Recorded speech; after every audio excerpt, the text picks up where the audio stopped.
Il y a des personnes à notre époque qui n'ont pas étudié la jurisprudence musulmane selon l'une des 4 grandes écoles juridiques sunnites et qui n'ont généralement de cette science qu'une culture générale et non une véritable maîtrise.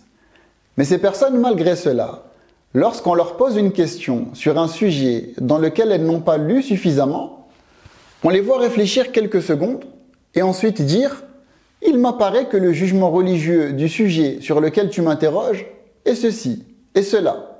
Allah est plus savant. » Et quand on les interroge sur comment elles sont arrivées à cette réponse, ces personnes répondent tout simplement « On a fait un ijtihad.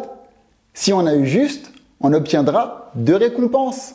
Et si on a eu faux, on en obtiendra une seule. » Alors que le hadith auquel ces personnes font allusion en donnant cette réponse ne concerne uniquement que le mujtahid, c'est-à-dire le savant dans les sciences islamiques qui remplit des conditions scientifiques bien précises, le rendant apte à faire un effort de réflexion sur les questions de droit musulman en déduisant des jugements religieux directement des textes.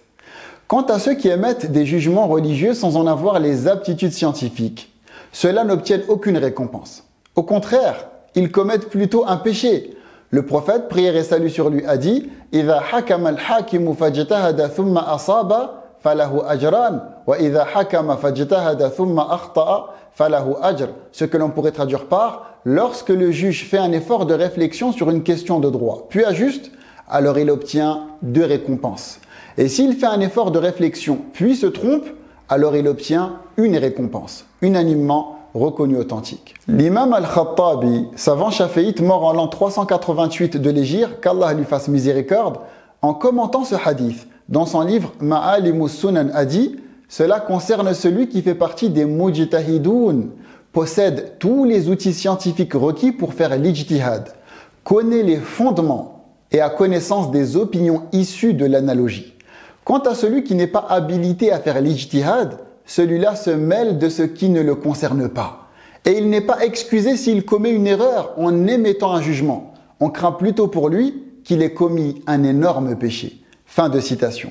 L'imam al-Nawawi, savant chaféite mort en l'an 676 de l'Hégire, qu'Allah lui fasse miséricorde, dans son livre Al-Minhaj fi Sharhi Sahih Muslim ibn al-Hajjaj a dit « Les savants ont dit « Les musulmans sont unanimes sur le fait que ce hadith fait allusion au juge savant et habilité à émettre un jugement religieux. Si celui-là ajuste, il obtiendra 2 récompenses. Une récompense pour son ijtihad et une autre récompense pour avoir eu juste. Et s'il se trompe, il obtiendra seulement la récompense de son ijtihad. Quant à celui qui n'est pas habilité à émettre un jugement, il ne lui est pas autorisé d'en émettre. Et si malgré cela il en émet, alors il n'obtiendra aucune récompense.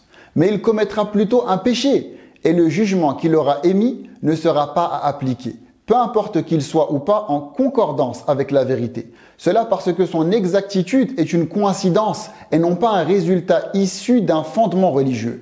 Il commet donc une désobéissance pour chaque jugement religieux qu'il émet, peu importe qu'il soit ou pas en concordance avec ce qui est juste. Tous ces jugements sont à rejeter et il n'est en rien excusé pour cela. Fin de citation.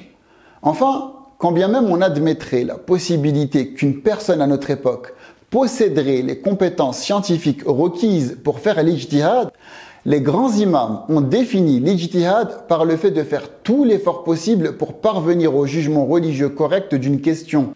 Cela ne consiste pas à dire ce qui nous passe par la tête après avoir juste réfléchi un court instant.